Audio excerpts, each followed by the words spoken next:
Jangan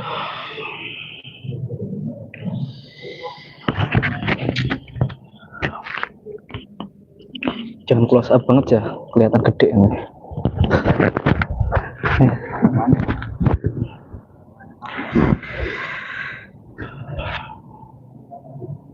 Ya, udah aman.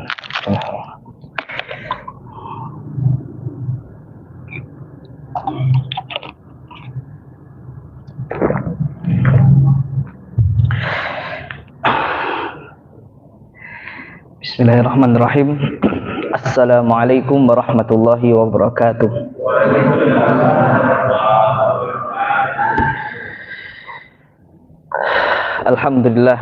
Alhamdulillahirabbil alamin wassalatu wassalamu ala asyrafil anbiya'i wal mursalin wa ala alihi wa ashabihi thayyibin at-tahirin. Subhanaka la ilma lana innaka antal alimul hakim wa tub alaina innaka antat tawwabur rahim. Rabbi shrah li sadri wa yassir li amri wahlul 'uqdatam min lisani yafqahu qawli. Amma ba'd. Alhamdulillah hampir jam 10 malam. Berarti ini ngaji enggak lama-lama insyaallah. Oke, karena udah malam sekali ini insyaallah. Oke.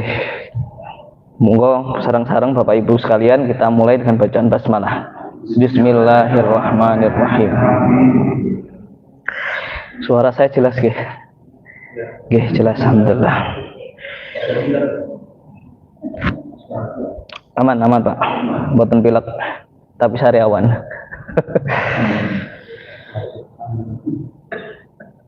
Baik. Terakhir kemarin kita sampai apa? Zakat apa? Hewan ternak. Kemarin nisab unta udah kita pelajari. Ada jenis-jenisnya, termasuk apa?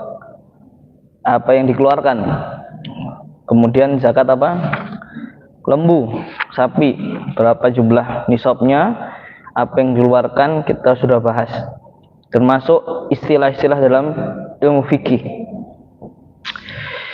Kemudian setelahnya kita juga ada belajar tuh tentang zakat kambing, yang mana nisabnya 40 dan nanti rentetan yang dikeluarkan. Kemudian sampai kita ke pembahasan dari buku ini, dari kitab ini tentang kholiton. Kholiton itu istilah sederhananya adalah hewan ternak yang disyarikatkan atau kerjasama. Jadi punya kambing misal, tapi yang punya bukan dia, tapi bentuknya apa? Kerjasama. Apakah itu dikeluarkan? Ya, jika memenuhi syarat-syaratnya. Nah, di sini disebutkan oleh Imam Abu Suja beberapa syarat yang mana ketika berkongsi syarikat atas hewan ternak, apa saja yang dipersyaratkan kita bahas. Faslun wal khalitani yuzakkiyani zakatal wahid bisab'i syara'ita. Khaliton itu adalah tadi apa istilah untuk hewan yang diternak atau dimiliki oleh dua orang, yang mana itu dizakati dengan satu zakat. Kan kemarin kalau kambing berapa ya? 40 kan minimal. 40 keluarkan satu ekor. Nah, ini misal ada dua yang mempunyai peternakan itu, dia dikeluarkan zakatnya jika memenuhi 7 syarat. Yang pertama, idza kana al-marahu wahidan. Jika tempat untuk mengandang, tempat kandangnya itu satu. Yang pertama, wal masrahu wahidan. Masrah itu kalau secara bahasa itu kayak panggung ya. Tapi kalau diistilahkan di sini itu assembly point apa ya? Titik kumpul sebelum dia ke lapang. Jadi kan kalau hewan yang mau diternak itu dikumpulkan di satu tempat, nah itu kalau dalam istilah fikih masrah. Artinya dia dalam titik kumpul yang sama. Yang selanjutnya wal mar'a wahid. wal mar'a wahidan, yaitu tempat untuk mengembalakan satu tempat juga. Wal fahlu wahidan, jantannya juga satu. Wal mashrabu wahidan, tempat minumnya satu juga. Wal halibu wahidan, pemerahnya satu juga. Wal maudhi'ul halbi wahidan, tempat untuk memerah susunya juga di satu tempat. Berarti ini ada 7 syarat yang mana jika secara nisab jumlah minimal yang dikeluarkan zakat itu terpenuhi sampai 1 haul dan juga 7 syarat terpenuhi, maka ini wajib dikeluarkan zakatnya. Kira-kira seperti itu. Saya nggak tahu ini alasan yang mendasari hal ini, tapi ini yang tertulis di kitab Abu Suja. Saya belum membaca lebih dalam lagi. Oke, kita lanjutkan ke pembahasan selanjutnya adalah zakat emas dan perak.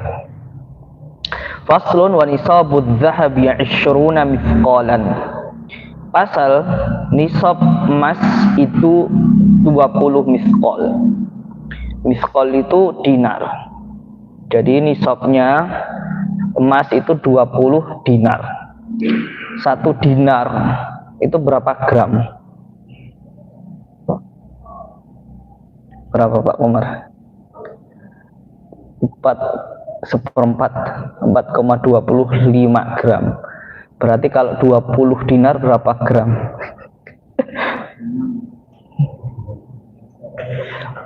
Sekitar 85 gram. Nah, itulah yang mendasari apa? Dikeluarkannya zakat. Jadi kalau orang punya emas senilai seberat 85 gram, karena tadi di bahasa kitabnya mithqal itu dinar. 1 dinar 4,25 gram. 4,25 gram dikali 20, 85. Atau kalau sekarang mau dirupiahkan 1 gramnya 3 juta.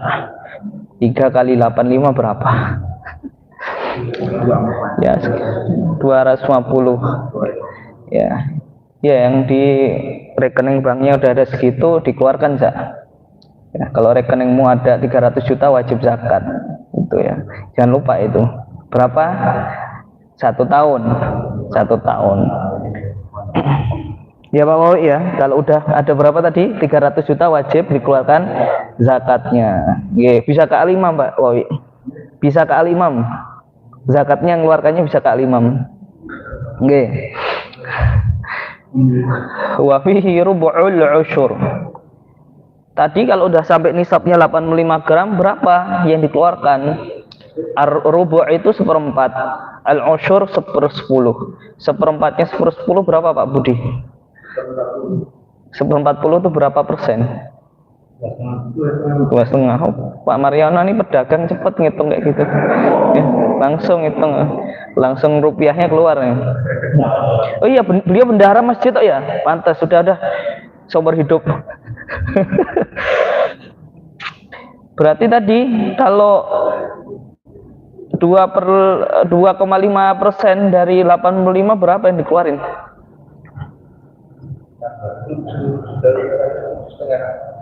Ya sekitar 2 graman ya, sekitar 2 gram. 2 gram sekian, berarti sekitar 2 gram 2,125 gram, sekitar 7 jutaan. Kalau di sini sebutin wahwa nisful mithqal, wahwa nisfu mithqalin, yaitu setengah dinar. Tadi 1 dinar kan perkiraan 4,25 ya. 4,25 dibagi setengah berarti kan 2,125. Berarti ya sekitar itu. Wa fihi zada bihisabihi. Wa fi ma zada bihisabihi. Kalau jumlahnya lebih, maka disesuaikan dengan rumus dasarnya tadi. Kalau punyanya 100 gram ya berarti 100 dikali 2,5%. Tadi bahasa fikihnya rubu'ul usur. Rubu' itu 1/4, al-usur 1/10. 1/4 10 itu. 1/4-nya 1/10. Ya sudah gampangnya 1/40. Gitu ya. Ya kalau hitung-hitungan pakai apa? Bahasa Arab itu ya nanti kalau bahas tentang zakat atau tentang apa? Waris, itu tentang ada rubu', ada sudus, ada tulusan. Itu istilah-istilah pecahan dalam bahasa Arab. Dan itu di Al-Quran juga kita sebutkan sulus, sudus itu. Nah, ini kita sudah dikonversi, dipersenkan dalam hitungan kita sekarang lebih mudah. Itu tadi apa? Emas. Berapa emas tadi nisabnya? 85 gram. Berapa yang dikeluarkan? 2,5%. Berapa durasi waktunya? 1 tahun. 1 tahun udah ada sejumlah segitu dikeluarkan. Wa nisabul wariki mi'ata dirhama. Dan nisab al-warik. Warik itu uang, mata uang perak. Jadi di sini ada istilah yang menarik. Kalau zahab itu emas secara umum, mau dia emas bentuknya udah lantakan, emas antam, emas UBS, emas perhiasan, itu zahab. Tapi kalau sudah disebut dinar, berarti merujuk pada istilah apa? Mata uang. Kalau di sini disebut warik. Warik itu mata uang dari perak. Dirham mata uang dari perak. Riqah mata uang dari perak. Tapi kalau bahasa perak secara umum itu fiddah. Ini istilah juga di dalam fikih. Kalau emas secara umum namanya zahab, kalau perak secara umum namanya fiddah. Tapi kalau sudah dikontekskan riqah, dirham, berarti itu mata uang yang terbuat dari perak. Sekarang pertanyaannya berapa itu? Berapa gram perak? Kalau disebut dirham itu berapa gram? Kalau tadi emas kan 4,25 gram ya. Berapa Pak Komar? Sekitar 3 gram, 2,975 gram. Berarti kalau 200 gram berapa dirham kira? 200 dirham. Berarti satu dirham itu ya sekitar 3 gram. Ya sekitar berapa ya? Berapa Pak jumlahnya? Saya jadi ngeblank ini. Enggak, nisabnya 200. 200. Tadi kan saya bilang satu dirham sekitar 3 gram. Ya, nanti dihitung aja, kira-kira gitu. Berapa yang dikeluarkan? Sama kayak emas tadi, rubu'ul usyur. Berapa? 1/4-nya 1/10, berarti 1/40 sekitar 2,5%. Ya, berarti lebih kecil apa lebih besar dengan emas? Tadi kalau emas kan 20 dinar ya. Kalau perak 20 dirham. Itu yang dikeluarkan adalah khamsatu darahim, sekitar 5 dirham. Sekitar berapa? 5 dirham. 5 dirham berarti kalau tadi 200 gram, 2,5%-nya dari 200 berapa Pak Budi? Ya segitu berarti ya, kira-kira. Wa fi ma zada bi hisabihi. Kalau lebih dari itu berarti apa? Ya kira-kira dengan rumus dasarnya tadi. Kalau punya 200 gram, 400 dirham, ya berarti dikeluarkan kayak tadi. Oke, apa sih ini dasarnya? Dasarnya yang pertama tentang emas tadi, dari sahabat Ali radhiyallahu anhu, dari Nabi sallallahu alaihi wasallam bersabda, "Walaisa 'alaika syai'un ya'ni fi dzahabi hatta yakunu laka 20 dinaron." Kanjeng Nabi pernah bersabda, yang disampaikan oleh Sayyidina Ali radhiyallahu anhu, tidak ada kewajiban bagimu yaitu pada emas sampai mencapai nisab 20 dinar. Fa idza kana laka 20 dinaran wa hal 'alaiha al-haulu fa fiha nisfu dinarin famazada fa bi hisabi dzalika. Kalau kamu punya 20 dinar dan mencapai usia atau durasi waktu 1 tahun, maka keluarkan setengah dinar. Wa mazada fabihisa bidzalika. Kalau lebih dari itu ya dikonversi aja dengan hitungan dasarnya tadi. Kemudian yang tentang warak tadi atau rikoh atau bahasa istilahnya bahasa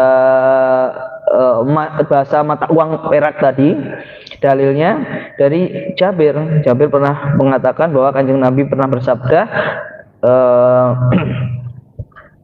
sorry ini dari Abu Bakar.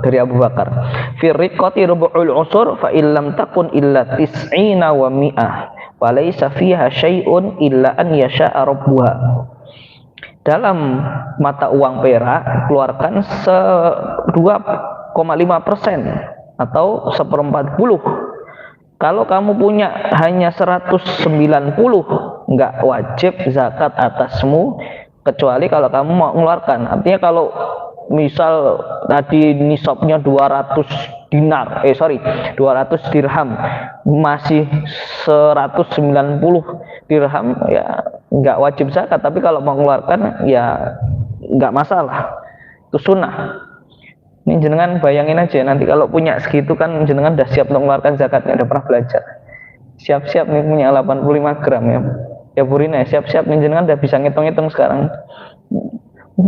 Ya kalau punya 85 gram kan wah udah ngetok zakat. Berarti kan kalau kita dititipi harta yang banyak berarti kita mampu ya. Kalau kita mampu berarti kan bisa melakukan manfaat yang lebih gitu. Oke. Aman betul niki. Kalau lanjut napa enten pertanyaan? Jelas nggih? Jelas apa dereng? Jelas. Sing boten jelas napa nih? Barangnya. Barangnya dereng enten. Ya. Sing penting ilmune riyen. Belajar umroh, belajar haji. Dereng haji. Nggih mungkin nek pas waktune pun siap. Nang ngeten. Belajar nomoleh, belajar zakat. Barangnya dereng enten. Nek enten barangnya pun siap. Siap lahir dan batin. Lahirnya wis belajar, siap secara psikologinya. Kemudian kalau udah pada barangnya dikeluarkan. Oke. Terus ada kadang yang menganalogikan tuh kalau sekarang kan pakainya rupiah tuh, pakai uang kertas tuh, keluarkan zakatnya enggak itu? Ini kalau ada ulama yang membahas ini, memang kalau kita bahas dasarnya dulu ini ya. Tapi ada ulama juga yang membahas tentang fikih kontemporer. Hari ini ketika dianalogikan atau dicari ilahnya daripada pembahasan emas dan perak ini, yang mana dulu konteksnya zaman Rasulullah itu mata uangnya dari emas dan perak. Maka hari ini kalau kita pakai rupiah ya kita konversi tadi. Ada ulama yang kemudian mengkonversi zakat emas dan perak ini dengan rupiah. Ya misal tadi punya 250 juta atau 300 juta di rekening, udah setahun nih ngendap di situ. Ya keluarkan itu zakatnya berapa tadi? 2,5%. Ini gampang di kalkulator, gampang. Nah, ini termasuk hari ini yang ilmu yang hampir punah itu ilmu waris tuh. Ilmu waris. Kapan-kapan kita belajar ilmu waris tuh. Berapa yang harus dihitung, siapa yang mewarisi dan siapa yang diwarisi. Saya pernah itu di WA sama kawan saya, dia dokter. Habis itu dia itu ternyata udah generasi keempat. Dulu kakeknya punya istrinya ada 2, anaknya udah banyak. Dia punya harta yang belum dibagi sampai sekarang. Terus dia tanya, ini gimana saat baginya? Saya langsung bercanda aja, dok jenengan udah gak dapet, itu udah generasi keempat sebenarnya. Iya. Jadi ya lucu ya, alhamdulillah mau belajar waris gitu. Karena hari-hari ini kadang pas sudah meninggal hartanya dijadikan prasasti, itu nggak boleh dibagi, nggak boleh dimanfaatkan, itu juga salah itu. Ya, jadi kalau dalam Islam ya, ini terkait fikih waris ya, kalau sudah mohon maaf ini ya, kalau keluarga kita ada yang meninggal, begitu misal pagi, malamnya sudah dibagi gitu. Dibagi dalam bentuk saham, nggak harus langsung dijual. Peninggalannya rumah misal, nanti langsung rumahnya dijual hari itu, enggak harus, tapi sahamnya atau pembagiannya disegerakan. Gimana caranya? Ya diajak untuk ngaji waris. Jangan sampai nanti gara-gara warisan akhirnya bertikai. ngomongnya apa? Ya nanti terjadi hal-hal yang tidak diinginkan, dan itu terjadi, faktanya ada seperti itu. Oke. Saya nggak tahu nanti kita sampai fikih waris nggak di kajian ini. Tapi kalau kita sampai nanti ya kita harap kita belajar supaya segala sesuatu dalam keputusan kita itu berdasarkan apa? Berdasarkan syariat. Ya. Jadi apapun yang kita putuskan dalam kehidupan kita, terutama dalam kehidupan ya muamalah kita, itu berdasarkan syariat. Kita lanjut. Wala tajibu fil hullil mubahi zakatun. Tidak diwajibkan zakat pada emas perhiasan yang mubah. Tidak diwajibkan zakat pada emas perhiasan yang mubah. Gimana maksudnya mubah? Emas boleh nggak buat laki-laki? Laki-laki boleh pakai emas nggak? Nggak boleh. Oke, yang boleh perempuan. Misal perempuan nih, ada nggak perempuan yang pakai, paling kalau pakai apa ya Bu? Anting, gelang, kalung, apalagi tuh? Cincin. Ya. Ada nggak tuh sampai 85 gram kalau ditimbang tuh? Kira-kira ada nggak tuh? Pak Komar, berapa Pak Komar? Kalung, mungkin bisa aja 85 gram ya, kalungnya gede tuh. 30 gram. 100 juga nggak apa-apa. 100 tuh kalung, cincinnya 10 gram misalnya, gelangnya 20 gram, udah 150 misal. Tapi dipakai itu nggak wajib zakat. Nggih. Langsung dihitung nih gelangnya. Ya, tapi syaratnya dipakai. Kalau disimpan jadi nggak perhiasan Bu. Jenengan nyimpan perhiasan tuh banyak, itu kalungnya ada sekilo misal, gelangnya ada setengah kilo misal, tapi disimpan itu jadi nggak perhiasan, jadi wajib dizakati. Nggih go terus. Yang pekan gue pas gue anting-anting apa, tapi kan kebuatan ketok nih jibapan tuh anting-anting.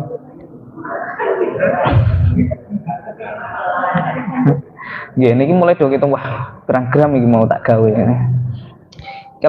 Kalau dipakai, walaupun dia sampai nisab setahun nggak wajib dizakati. Ini pembahasan yang mubah tadi ya. Ibu-ibu nggak pakai emas nggak masalah, tapi pakai emas boleh. Namanya zakat apa? Al-khulli al-mubah, emas yang mubah. Mubah apa dipakai? Kalau Reza pakai emas itu haram, nggak boleh laki-laki.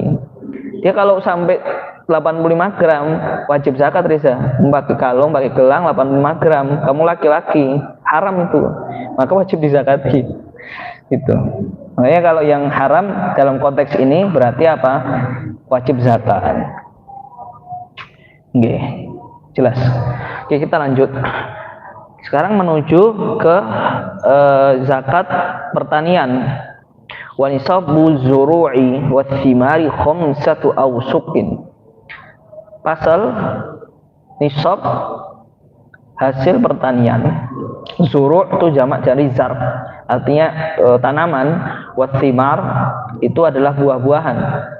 Kemarin kita udah belajar tuh, nggak semua tumbuh-tumbuhan, nggak semua buah-buahan disakati kan. Ada beberapa hal yang menjadi apa syarat untuk disakati. Di antaranya kalau hasil pertanian adalah apa? Makanan pokok. Kalau buah-buahan enggak semua disakati. Apa yang kemarin disakati? Kurma sama anggur, mangga enggak. Apalagi itu kuaci enggak. Apalagi ya, selain dua buah itu berarti enggak wajib zakat. Berarti di sini konteksnya misal kita ya punya beras atau punya jagung. Itu berapa nisabnya? Khamsatu awsuq, 5 wasak. Wasak itu adalah perhitungan volume, ukuran volume pada zaman Rasul. Satu wasak itu 60 sok. Satu sok berapa itu? Kalau zakat fitrah berapa sok? Sekitar 2 kiloan ya. Berarti kalau satu wasak 60 sok, berarti 5 wasak berapa sok? Satu wasak 60 sok, 5 wasak 300 sok. sekitar 650-an kilo. 653. Nanti ada ikhtilaf ya. Berarti kalau ada zakat ada hasil pertanian setiap panen sampai 653 kilo, maka wajib dikeluarkan zakatnya. Itu sekitar berapa liter ya? Ya, pokoknya kilo aja, 600 kilo. Tapi di sini sebutin lagi nih.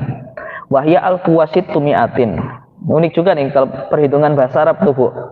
Jadi kalau puluhan itu sebelum satuan. Misal 21, wahid wa isyrun.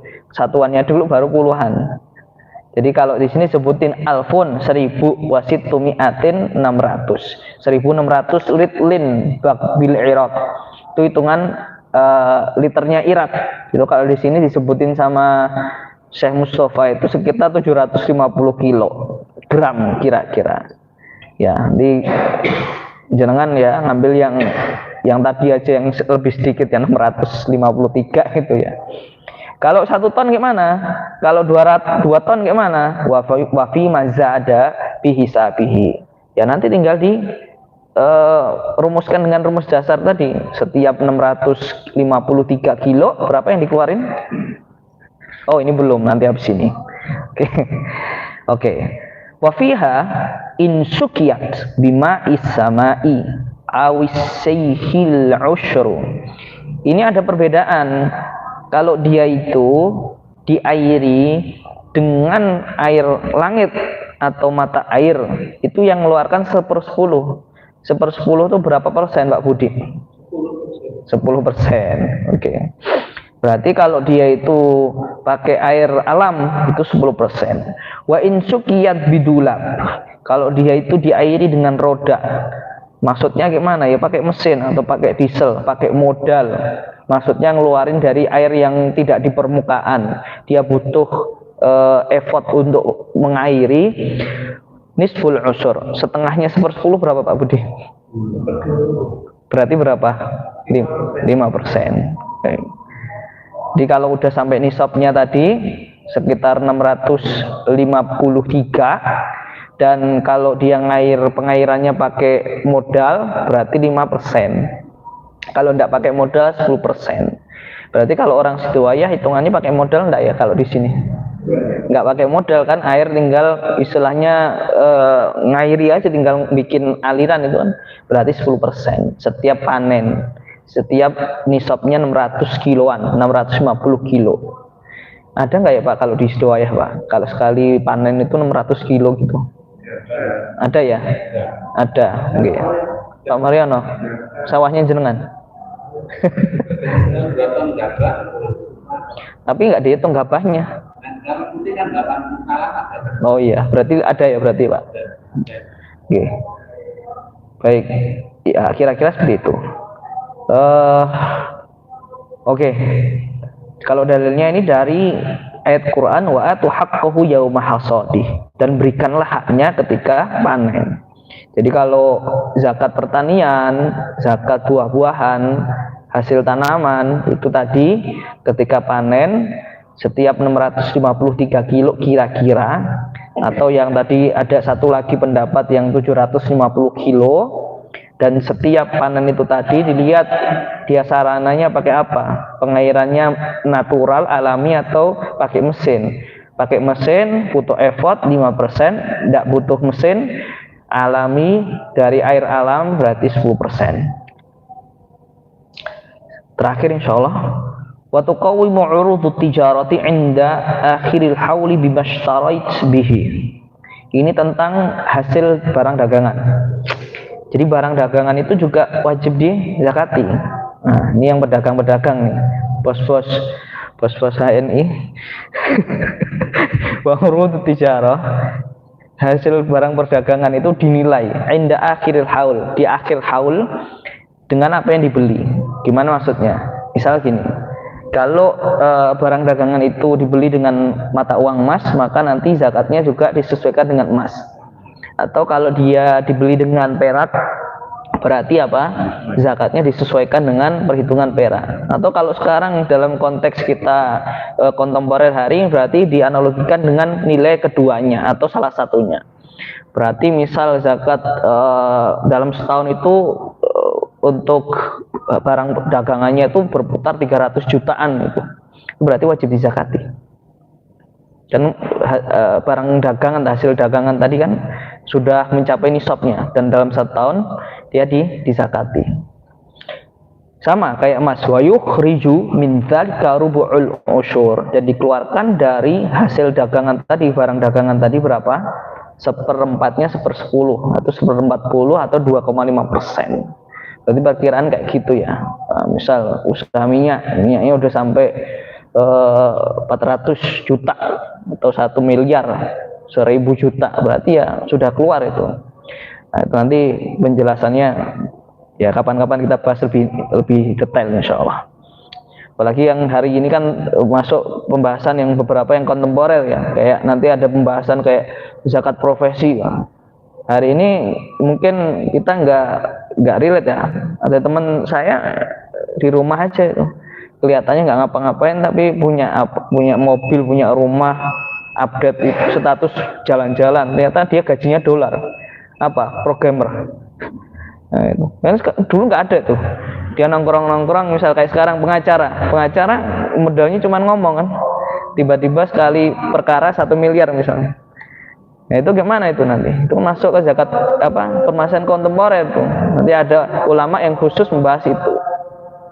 Ya memang hari-hari ini kadang kalau yang kayak zakat misal tadi kayak ternak dan sebagainya kayaknya agak-agak ini ya, agak jarang lah orang punya kemudian banyak hewan gitu. Tapi sekarang ternyata ada orang yang omsetnya itu dalam hitungan mungkin tahunan miliaran, tapi dia ternyata programmer atau mungkin pengacara dan sebagainya, itu nanti ada perhitungannya. Nah, itu nanti juga ikhtilaf ulama tentang zakat profesi. Kita nggak bahas sekarang. Wa mastukhrija min ma'adiniz zahab wal fiddah yukhriju minhu rubu'ul usyur fil hal. Dan apa-apa yang dikeluarkan dari barang tambang. Nah, ini pembahasan tentang tambang dan harta karun atau barang temuan. Apa-apa yang dikeluarkan dari muka bumi, dari tambang, emas ataupun perak, dikeluarkan 2,5% seketika. Misal tuh, sekarang kita pertambangan emas di mana ya? Kalimantan, Papua misal. Sekali panen atau sekali keluarin tambang itu langsung seketika berapa? 2,5% tanpa harus nunggu setahun. Itu untuk barang tambang, bentuknya emas atau perak. Kemudian wa ma yujadu minar rikazi fa fihil khumus. Untuk barang temuan, misal nemu harta karun, babat alas, nemu emas 1 ton misal. Fa fihil khumus. Berapa? 1/5. 1/5 itu berapa persen Pak Budi? 20%. Berarti langsung dizakati seketika ditemukan 20%. Nah, dengan bikin galian terus nemu emas kilo, berarti langsung keluarkan 200 gram ya. Karena barang temuan. Nggih, kan nggak tahu kan, kita nggak tahu nanti tiba-tiba ada barang temuan, bisa jadi itu. Dengan bingung nih gimana? Ya udah, keluarkan zakatnya langsung dinikmati aja. Ya, baik, seperti itu kira-kira untuk pembahasan zakat kita selesai. Tapi di akhir insya Allah kita bahas tentang zakat fitri pertemuan depan, dan kita insya Allah masuk bab puasa setelahnya insya Allah. Alhamdulillah sangat jelas insya Allah tanpa perlu pertanyaan. Kalau mau ditanyakan nanti setelah sesi mau. Kita akhiri dengan alhamdulillah dan doa kafaratul majlis. Alhamdulillahirabbil alamin. Subhanakallahumma bihamdika asyhadu an la ilaha illa anta astaghfiruka wa atubu ilaik. Assalamualaikum warahmatullahi wabarakatuh. Waalaikumsalam.